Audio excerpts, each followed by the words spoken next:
आज हम बात करेंगे हेडेक के कारण क्या हैं ये और हेडेक क्यों होता है।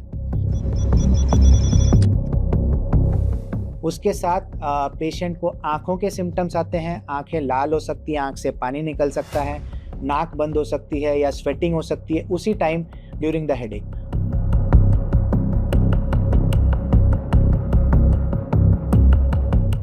तो अगर किसी को सडनली बहुत सीवियर हेडेक हुआ है या वर्स्ट हेडेक ऑफ लाइफ, पहले कभी इस तरीके का हेडेक नहीं हुआ, तो उसके लिए आपको सीरियसली लेना चाहिए।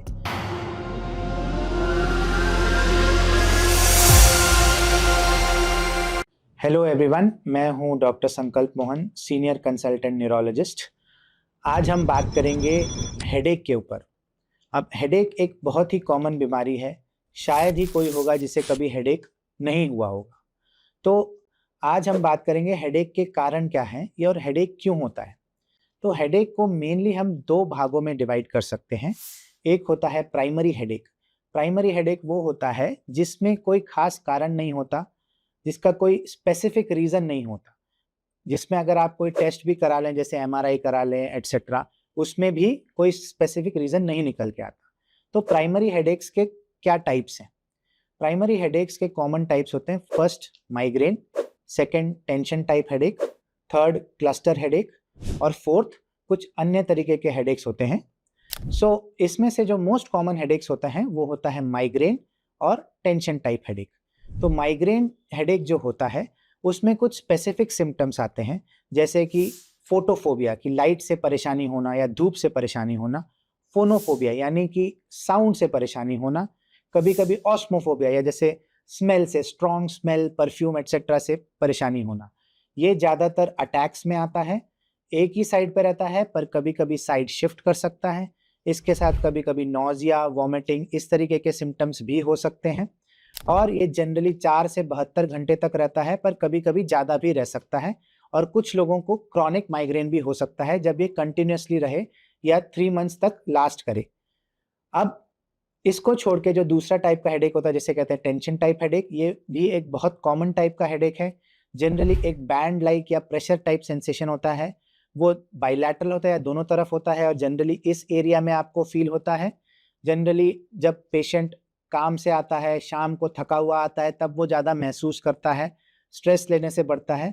और ये वाले जो हेडेक्स हैं जनरली माइल्ड होते हैं और बहुत ज़्यादा लाइफ को अफेक्ट नहीं करते, बट इसके साथ एंजाइटी, डिप्रेशन एटसेट्रा भी लिंक्ड हो सकता है।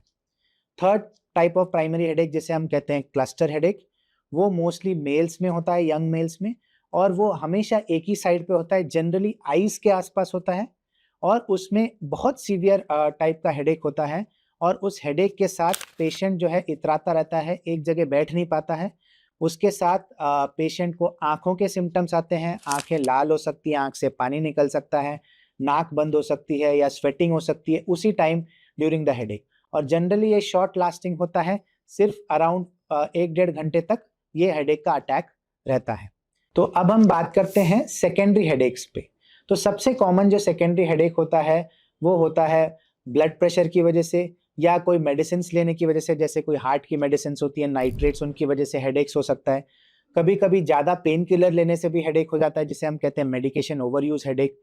कुछ और कारण होते हैं सेकेंडरी हेडेक्स के, जैसे कि सीएसएफ का प्रेशर बढ़ जाना या कभी कभी सीएसएफ का प्रेशर कम हो जाना।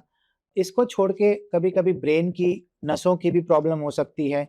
कभी कभी डेंजरस वाले हेडेक्स भी हो सकते हैं, जैसे कि ब्रेन की नस अगर सडनली फट जाए तो एकदम सीवियर वाला हेडेक हो सकता है। कभी कभी ब्रेन के ट्यूमर्स हो सकते हैं एटसेट्रा।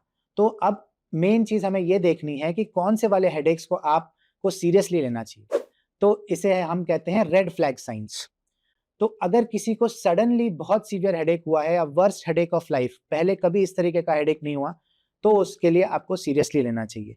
सेकेंडली, आपका जो एग्जिस्टिंग हेडेक का पैटर्न है उससे ये हेडेक बहुत डिफरेंट है, एकदम से चेंज हो गया है उसका टाइप, तो आपको सीरियसली लेना चाहिए।